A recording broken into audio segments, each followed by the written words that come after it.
Добър вечер. Днес ще поговорим за войната или войната на митата. Тази война, която отвори американският президент Доналд Тръмп, и какъв ще бъде ефекта. Много хора днес говорят за това, че търговската война може да доведе до друга страшна фаза на войната, в която реално се намираме тук от няколко години. Тя има различни измерения, но ефективната фаза на войната винаги е свързана с масови жертви и унищожение на материални ценности, които след това с десетилетия не могат да бъдат възстановени на предишните равнища. Военизиране на търговията, военизиране на икономиката и как да бъде спрян бързият икономически растеж на Китай. Това е цел на днешната американска политика, която рязко свърна към полето на протекционизма. Това казва икономическото светило професор Джефри Сакс. И добави, че живеем в период на големи измами и големи илюзии, а по правило големите измами и големите илюзии водят до големи катастрофи и бедствия. Според професор Сакс, по чиято идея менторство въведохме валутния борд в България преди цели 30 години, политиката на Тръмп, икономическата и финансовата политика на Тръмп и неговата администрация не са правилни. Няма да доведат до добър край, твърди професор Сакс.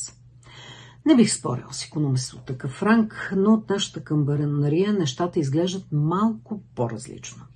С какво ни харесва на нас Тръмп, например? Не харесва само на мен, на теб. Харесва на повечето българи, на повечето европейци, които си отдъхнаха, като чуха, че човешкото същество най-сетне има само два биологични пола или може да съществува в само два биологични пола, мъжки и женски. Но не се хареса Тръмп на брюкселското статукво, което се е въобразило, че една война срещу Русия ще му оправи икономическите бакии. Тръмп се харесва на руснаците, но не се харесва на украинците и всички знаем защо. И дефинитивно от 2 седмици, 3, той изобщо не се харесва в Китай. Но пък Тайван е подкрепещ, защото те и надежда, че големият брат ще го спаси от Китай. На празни надежди. Като малка страна ние сме наясно, че няма такава световна сила, която да спасява държави, понеже харесва хората. Културата им, историята. Няма такова нещо. Големите сили биват щедри към дребната цаца, която кръжи над някой петролен кладенец, например, или пък в нашия случай над невероятно количество природни подземни богатства, при това с географски, стратегически изглед към Черно море. В този смисъл сме свидетели на невероятен парадокс. Носител на историческия поврат днес е човек на почтена възраст, който обича душа, както и да се грижи за своята красива коса, по неговите собствени самопризнания пред телевизионните камери. И мрази либералните радикални политики. Белият дом реши, че вече няма да отговаря на въпроси от репортери, които демонстрират своята полова идентичност чрез предпочитани местоимения, различни от техния биологичен пол. Откакто стъпи в длъжност, Тръмп подписа няколко изпълнителни заповеди, насочени към борбата с радикалната лява идеология. Белият дом, например, отмени така наречените политики за многообразие, равнопоставеност и включване в рамките на правителството и призова те да бъдат отменени в училищата и частните компании. С отделен президентски указ беше одобрено признаването на 2 постоянни пола в САЩ, както ви казах, мъжки и женски. На всички федерални агенции беше наредено да премахнат всякаква информация, която насърчава или налага джендър идеология и им беше забранено да използват правителствено финансиране за разпространение на подобни идеи. Това е революция, уважаеми дами и господа, уважаеми зрители на нашия пръв подкаст, който пускаме днес. И именно това се харесва на повечето здравомислещи хора по света, независимо от резки и поривист маниер на управление на Тръмп, който принципно не се гледа с добро око в политиката. Независимо от това обаче и естествената съпротива на здравия разум да приеме до край именно този ексцентричен и безпардонен императорски маниер ала Людовик XV, с който за седмица Тръмп ожили пазарите с цели 6 трилиона долара. Повтарям, цели 6 трилиона долара, а ден по-късно или 2 отложи митата с 90 дни. А пазарите въздъхнаха отново с 3-4% ръст. Наваксаха, ама половината, т.е. 1:2 възвръщаемост. И то за той, що духа. Кон за кокошка. грубо казано.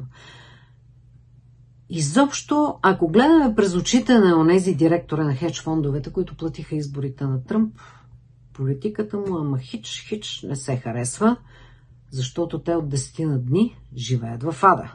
Изобщо не може да се каже, че са щастливи. Тръмп се харесва обаче, безспорно, и защото подгони сопката на лопатата и либералните котила на обратните, като разтури хранилките на грантаджиите. Уволни ръководството на Агенцията за национална сигурност, 4-звездния генерал Тимати Хок, както и цивилната му заместничка Уенди Нобъл, заради теча на свръхсекретна информация по военния удар срещу хутите. Помните този скандал от преди половин месец.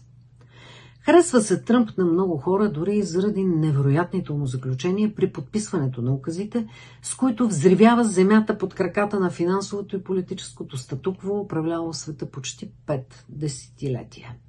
Тръмп дори развеселява, стига да не си на прицел обаче, но не се харесва заради резките ходове на едни, а се харесва именно заради това на други. Харесва се дори на онези, които се наведоха, онези 99,99% от страните по света, които се наведоха и отидоха или са готови за преговори с Тръмп за намаляване на митата. Разбира се, не и Китай, чието износ към САЩ вече е халосан с цели 125% наказателни мита. В ответ китайците въведоха незабавно 84% мита за американските стоки. Цитирам говорителят на китайското външно министерство Лян Джан, който заяви, че изнудването на Тръмп не е правилният подход, по който двете страни ще могат да изгладят различията си. Това съобщава Sky News.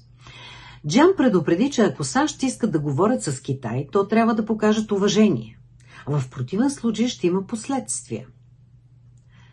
Натискът, заплашването и изнудването на Китай не е правилният начин да се справите с нас.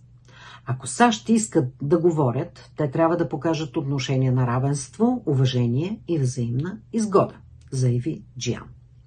Той повтори, че ако САЩ са решени да водят търговска война, отговорът на Китай ще продължи до край. Това е цитат. Каквото и да означава това. Доналд Тръмп заяви вчера, че чака обаждане от Китай, за да започне търговски преговори.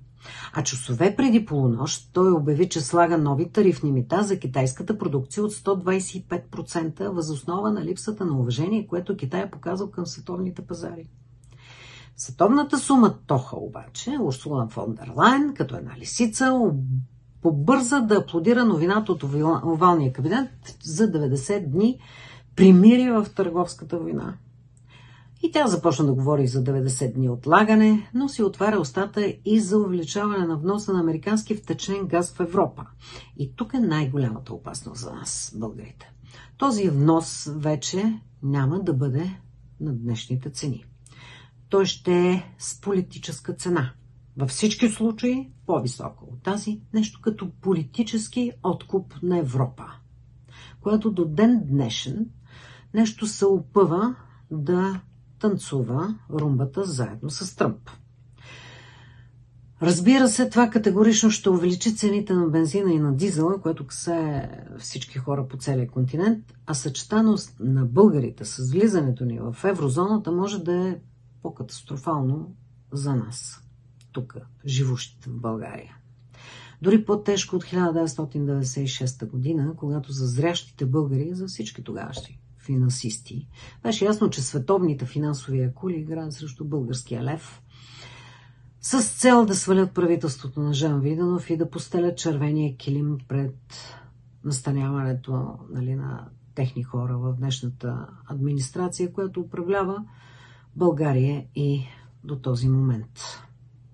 Тогава имаше ужасна финансова и икономическа депресия, адска хиперинфлация. И всичко това с една единствена цел – българите да бъдат смлени и подчинени на доминиона. Днес, почти 30 години по-късно, сме на прага на нова катастрофа, на ръба на поредния исторически водопад, от чийто водовъртеж няма да излезем без тежки жертви и финансови рани, които ще се лекуват цели десетилетия за напред и ще се изгладуват, повярвайте. Ще дойде ден, в който думата десен ще бъде изравнена с популярната българска псовня. Така както стана с левите сили в началото на 90-те. Търговската война на Тръмп обаче е само началото на гигантските промени. А какъв ще бъде светът след тези промени, никой сериозен анализатор не се наема да каже. Нещата са изключително турбулентни, времената са невероятно неспокойни и затова наивно е да се мисли, че ако Тръмп по някакъв начин бъде отстранен от сцената, това ще върне нещата по местата им. Тоест демократите, този тумор, отново ще се настани в овалния кабинет и ще почне да диктува как да живее света. Това няма да се случи. Светът вече никога няма да е същият, а какъв ще стане, предстои да видим. Много вероятно е да се превърне в нещо, което ще изглежда или многополюсно, двуполюсно, триполюсно или каквото и да е, но няма да е това, което беше. Може обаче да стане и много по-лошо. Може да стане фашизъм, цифров фашизъм. И този цифров фашизъм няма да продължи 10-15 години до следващата световна война. Може да продължи век или два. Но това, което може да се каже, че следващият светът, който идва, във всички случаи ще бъде капиталистически. А това означава, че алчността и всичките първородни грехове отново ще управляват душата на човека. Нищо хубаво не следва от това. Разбира се, но ние имаме по-непосредствени грижи. Имаме нещо, което предстои и което може да ни свали съвсем на земята. Това е влизането ни в еврозоната, за което ще говорим в някои от следващите видеа в нашия канал. А сега, нека да си пожелаем приятна вечер и до нови срещи!